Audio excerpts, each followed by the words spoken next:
what are we going to do tonight? We're going to look at them Alolans, so let's get into that. So let's talk about Golem here, and the first matchup that a lot of people are kind of thinking about Golem on was against Articuno, because if you remember from the deep past, Golem, OG Golem, was one of the recommended picks by the swag man himself for fighting Articuno with, but one big problem with regular Golem was that it is part ground type, so it's taking that super effective hit.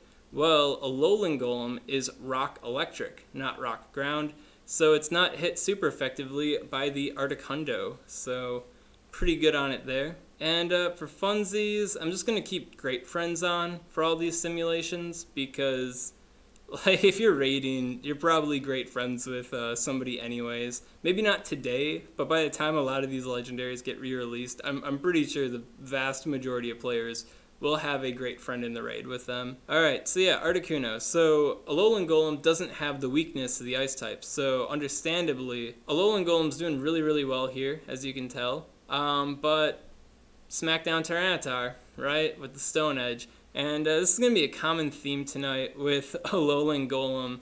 Tyranitar with Smackdown kind of stealing its thunder. So yeah, kind of a bummer there for Alolan Golem.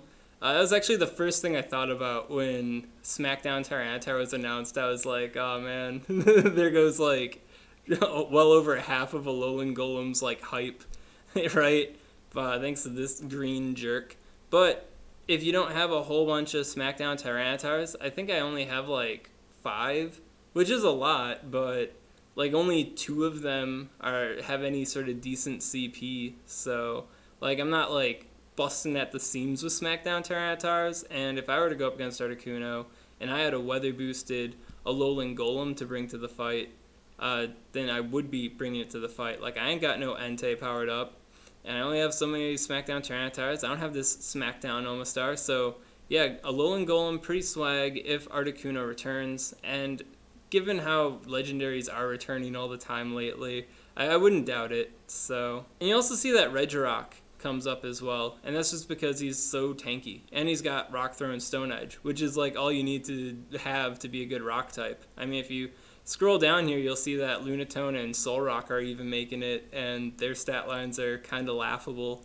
So yeah, when something's doubly weak, big stats kind of go a long way. Yeah, you even got Aggron here, so yeah, but some hype for Alolan Golem there. Alright, let's go to the next area that people were kind of talking about with Alolan Golem, which is Ho-Oh. Yeah, similar with Articuno, Golem, OG Golem, is a rock ground type, so it's doubly weak to the solar beam. So a lot of people are thinking, hey, this Alolan Golem, you know, rock electric, it's only going to get hit single super effectively by solar beam, so that might give it some hype. And I'll get into that in a moment here. So yeah, you'll see overall, Alolan Golem is towering above regular Golem.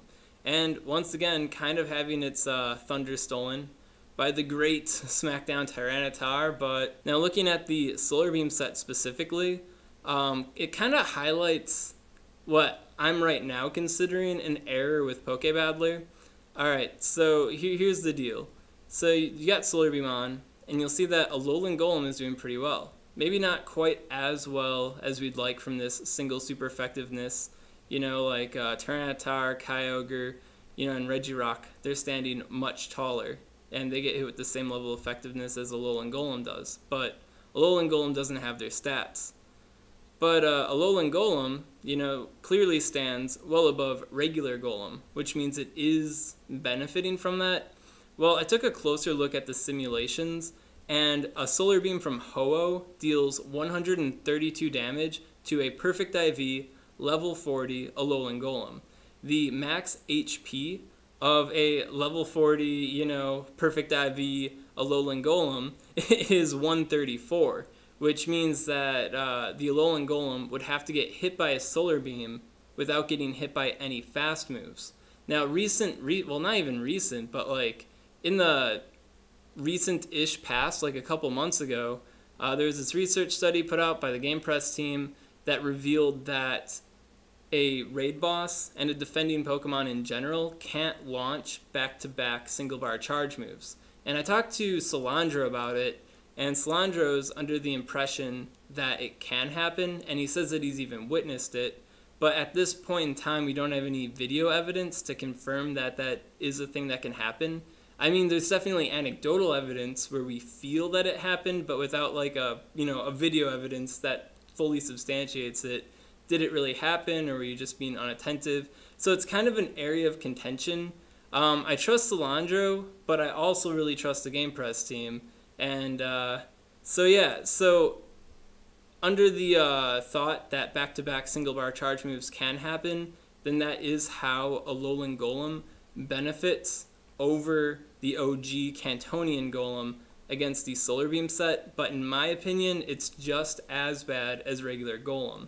On top of that, if you're not level 40 or you don't have a perfect defense and HP IV on your Alolan Golem, well then it's not going to be able to hit that 134, HP to begin with. So yeah, like if I go to level 35 on this simulation, yeah, you'll see that both Golems are performing as well as each other. Now, this doesn't mean that Alolan Golem doesn't have swag over its normal iteration. Rock resists flying, and Electric also resists flying, so it's got that doubled up immunity tier resistance to Brave Bird.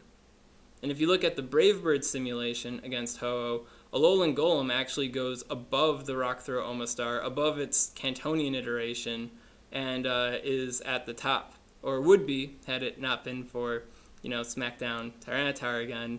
So, hey there, T-Tar.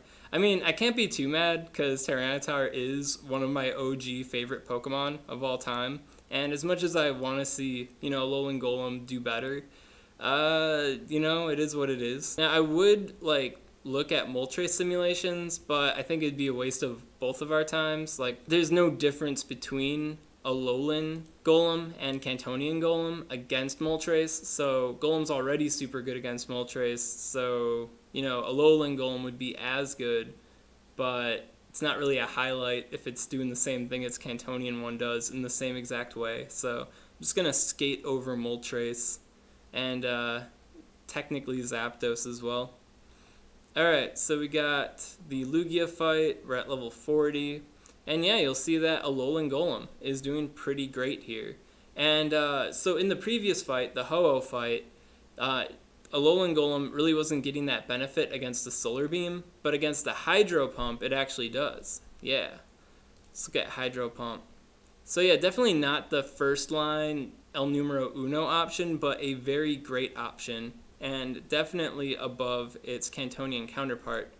The damage that the Hydro Pump does to a maxed out Alolan Golem is 78, which is a little bit more than half of Alolan Golem's HP. But that means that it will reliably survive it at likely many levels, so this means that Alolan Golem does have some swag against the Hydro Pump Lugia. And yeah, if you look at the scores between the Stone Edge Tyranitar and the Rock Throw Wild Charge Alolan Golem, they're basically identical. Like the time to win for Tyranitar is 1084, and the time to win for Alolan Golem is 1097, and their powers, which is kind of like a relative bulk, they're basically identical as well. So yeah, Tyranitar is not even benefiting from the Smackdown in this fight in a big way, and Alolan Golem is finally getting to whip out its unique Wild Charge attack, which is something it has that OG Golem does not.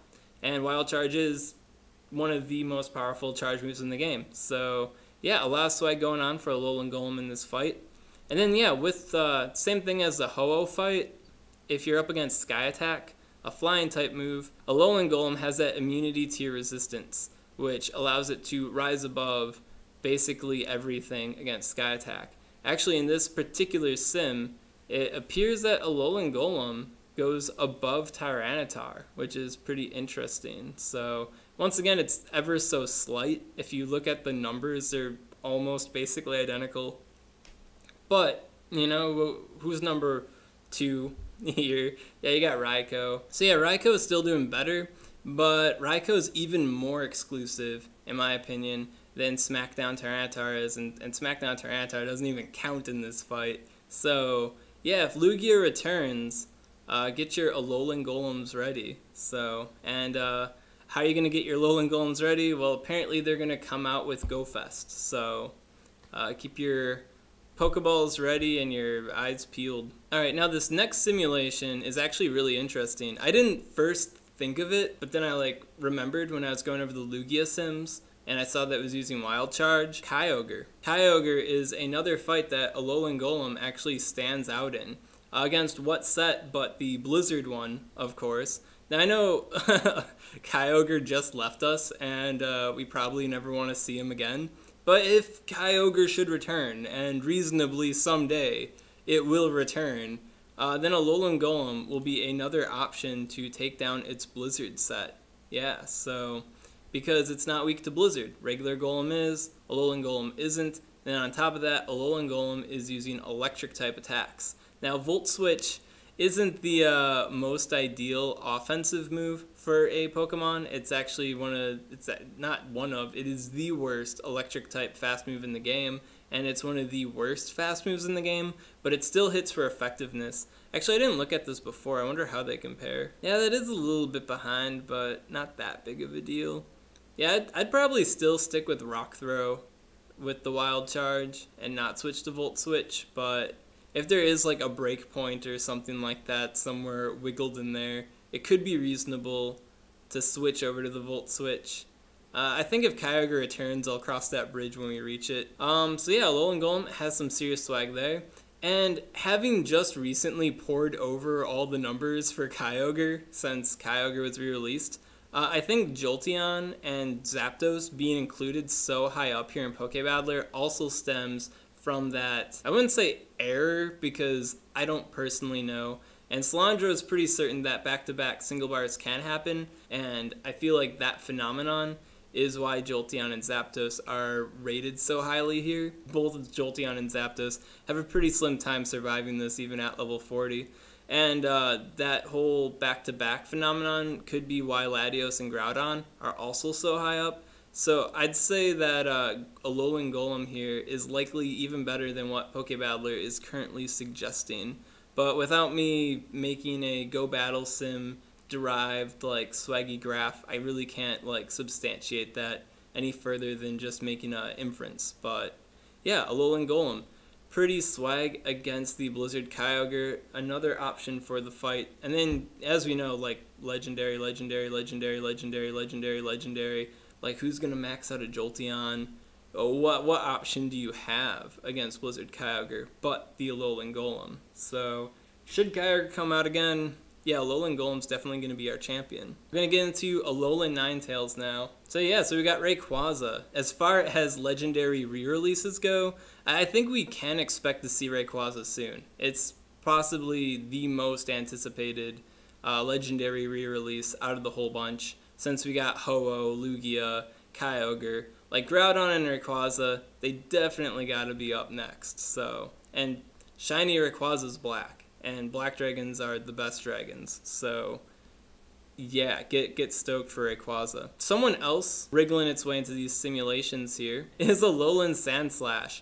And this is the averaged performance of all the counters, so it takes it against all the different moveset compositions and averages it together. And as we go through some of the individual sims, you'll see that Sandslash is actually pretty lackluster against all of them, but it's consistently, as good as ever, where the other options kind of swing a lot.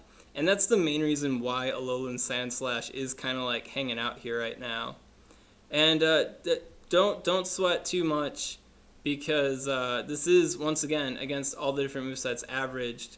The fairy type advantage of Alolan Ninetales, similar to Gardevoir, is against specifically the Outrage set. So if we're going to be discussing Alolan Ninetales, which obviously has lower defenses and lower offensives compared to almost every other ice type, then you definitely want to look at it in the context of versus Outrage. So yeah, against the Double Dragon set, Alolan Ninetales does have quite a bit of swag.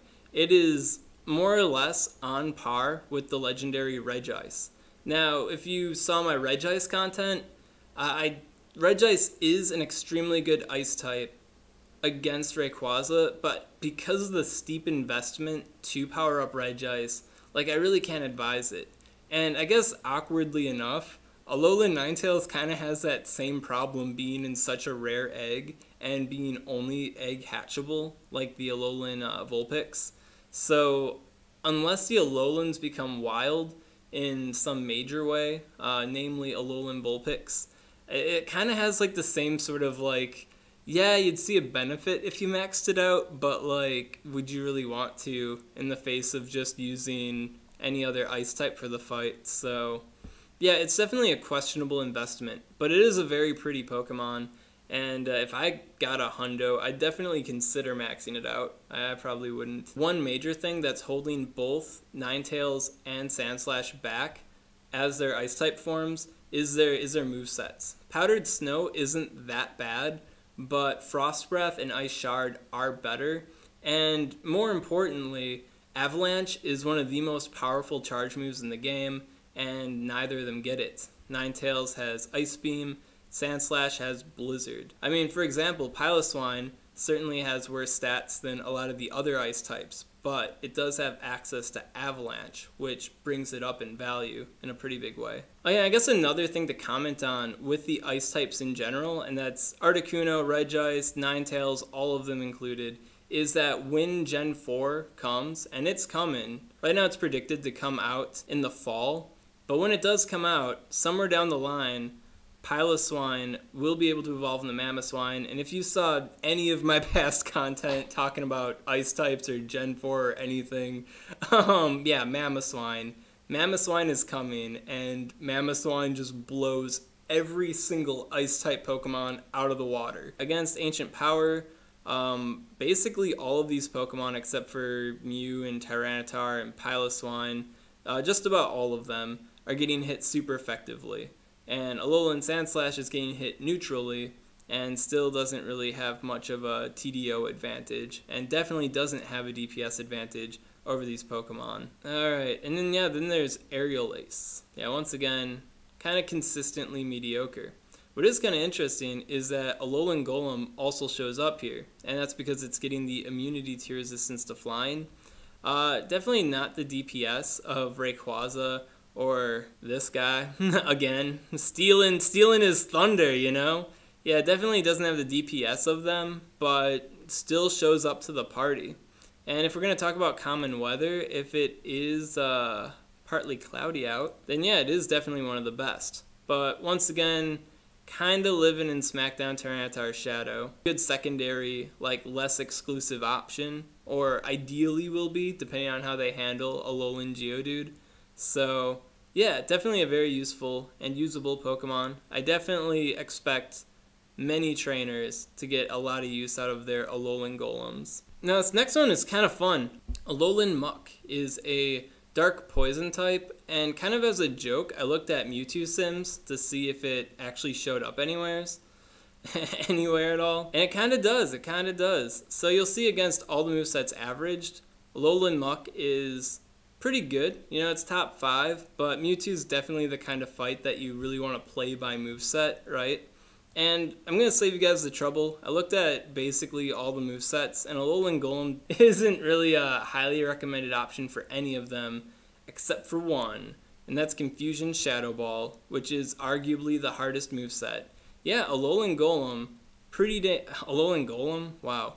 Alolan Muk, actually doing pretty good here. Yeah, against the Confusion and the Shadow Ball. It's just like probably the right mixture of like tankiness and energy gains and damage, where it just sort of all works out for it in this particular matchup. As always, Bite Crunch Tyranitar dominates the Mewtwo fight in basically all walks except for the Focus Blast sets. And even against Focus Blast, you may as well use your Bite Crunch Tyranitars, and then Shadow Ball Mewtwo being its own boss against itself. So yeah, two very potent and sought after options that are doing the Mewtwo fight a bit better. But if you are lacking options, Alolan Muk is definitely one of the better Pokemon for this fight. So I'm actually kind of happy, because Alolan Muk is, like Tyranitar, one of my OG kind of favorite Pokemon that I really like. So I'm kind of happy to see it doing well here. But yeah, if you look at other sims, it's yeah, not nearly as impressive. Probably want to use other things. I guess against Hyper Beam it's pretty good. So yeah, I guess it really depends on what you have and what level all that stuff is, which would determine if you want to use Alolan Muk or not for these fights. So another cool thing Alolan Muk has going for it is it's a pretty good gym defender. If you didn't know, Pokebattler can be used for things other than raids. So if you go under the defender rankings here, level 40 attacker, level 40 defender, and I like to do dodge specials pro with realistic dodging because if you're fighting a gym, you should at least make an attempt to dodge the charge moves, right? And yeah, Alolan Muk actually comes up pretty dang high. Yeah, it's in league with like Lapras and Steelix, you know, kind of sandwiched between them like Walrein is. So yeah, pretty good on Alolan Muk there. Regular Kantonian Muk is also like making the front page of these rankings. So it really comes down to the extra dark typing, kind of helping it out there. Now if I were to like put this on a tier list though, like if I were to translate this information and then run my own kind of like spot simulations on it to give like a more comprehensive metagame view, I don't think Alolan Muk is as good as the Pokebattler rankings are suggesting it is.